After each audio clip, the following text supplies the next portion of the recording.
So guys ఇగోండి potting అయితే ఇలా చేసుకున్నాము. 5 to 7 days అయితే కొన్ని జర్మినేషన్ తీసుకుంటాయి. ఇందులో 15 టైప్ ఆఫ్ వెజ్జీసే వేసాము.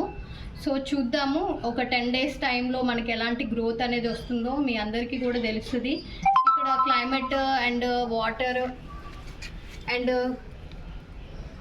సాయిల్ కండిషన్స్ని బట్టి చెక్ చేసుకున్నాము ఎలా వస్తాయి ఏంటి అనేది. ప్రస్తుతానికైతే వాటరింగ్ చేసేసాం కాబట్టి కవర్తో అయితే కప్పేసుకున్నాము.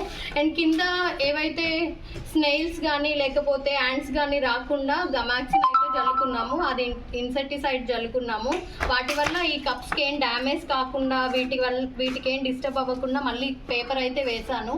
సో కెమికల్ అనేది దీంట్లోకి ఎంటర్ అవ్వడానికి ఛాన్స్ లేదు. మళ్ళీ దీన్ని అయితే ఇలా పేపర్తో కవర్ చేసుకుంటున్నాను. ఒక 3 days వరకు ఈ పేపర్ ఇలాగనే ఉంటుంది. జర్మినేషన్ అయినాక మనకు తెలుస్తుంది. సో దాన్ని బట్టి ఇది రిమూవ్ చేసుకుంటాను.